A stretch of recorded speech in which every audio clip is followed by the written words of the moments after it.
Hello friends, and welcome to another video from my series Quick Thoughts On, in which I always talk about different stories from the rich Star Trek universe. I have recently watched the episode of Star Trek Lower Decks Season 2 called The Spy Humongous, and these are my honest opinions about it. I hated Season 1 of Star Trek Lower Decks, but the writing for Season 2 was drastically improved. This episode is also seriously good. It has 4 storylines, which is much more than the usual 2 or sometimes 3. 2 of them are excellent, 1 pretty good, and 1, let's say it's not for me, but I understand why some people would like it. The main story is another part of the long-running Packlet storyline. Captain Freeman and Shax are on an away mission, trying to agree on a ceasefire on the Packlet planet, which is called Packlet Planet. I know I shouldn't laugh at the Packlets and I feel kind of bad, but I just can't help myself. In some episodes, this one included, the writers managed to make them pretty funny without making it look like they are making fun of mentally ill people. There is a running gag that everybody thinks that this is Captain Janeway, which is weird. I thought that this takes place after Nemesis, and Janeway was an admiral as far as I can remember. And no, I'm not going to rewatch the movie anytime soon. So, not sure if this is bad writing or if it's just actually part of the joke, but I have to admit it made me laugh every single time they called her Janeway despite being corrected. Speaking about running gags, she wants to talk with the ambassador, but he doesn't have a big enough helmet for it. So they meet with Packlet Queen, but she doesn't have a big enough helmet, so they meet the Packlet King, but he also doesn't have a big enough helmet.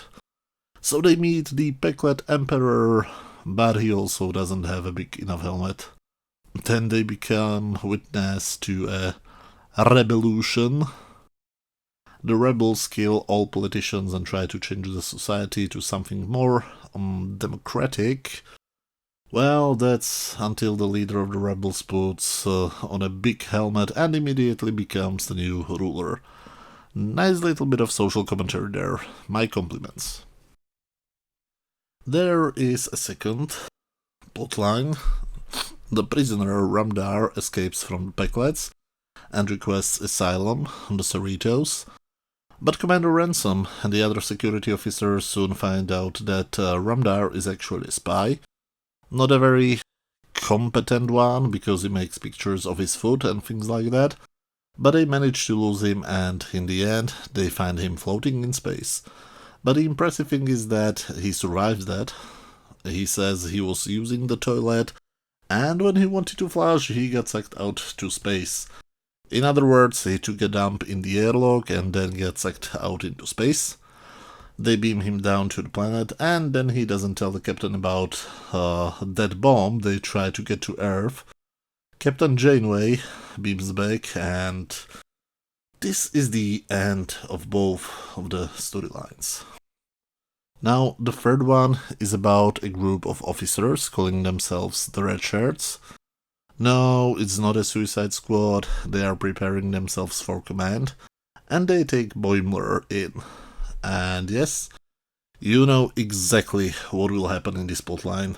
Boimler gets his ego to take over, he becomes a jerk, but in the end, he will return back to his previous self, because being true to himself is the most important thing ever, or something, I don't know. We'll get to that bit in a moment. Fourth and final plotline is following the day of Mariner, Tandy and Rutherford, as they get a chance to collect samples of alien tech, while the officers keep it in their rooms, and this is the plotline which feels completely out of place. There are people who call this show Star Trek Rick and Morty, and based on what little I've seen from Rick and Morty, I get it.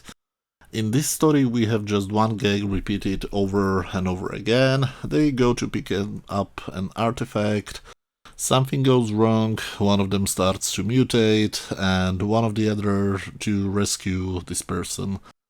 and they repeat it over and over again, and I don't like it. It's not funny, at least to me, it's not smart, it doesn't move the plot forward, it's just stuff which is not really that entertaining. And the more you think about it, the less sense it makes. For example, Tandy gets eaten by a giant space worm and gets pooped out. I think that the 6-year-old me would find it hilarious, but the adult me is asking, what the hell am I watching? Also, eventually, Tandy gets mutated into a giant crab creature. No, nothing like Zoidberg, she's completely a giant animal. Because she got angry. I don't get it. Is there some folklore which joins anger with crab-like creatures or what? Anyway, these two plotlines now join. Tandy is destroying the mess hall, and the red shirts arrive. When Boimler asks them to do something, the only thing they can come up with are inspirational speeches. So Boimler is the only person who decides to actually do something. He harms himself to make Tandy laugh, because somehow that transforms her back. I'm sorry, but what the hell just happened? I don't get it. Anyway, Boimler now knows that helping his friends is more important for him, so he quits the red shirts and the other officers follow soon. Now Captain Janeway and Shax return too, and we'll talk about the bomb next time.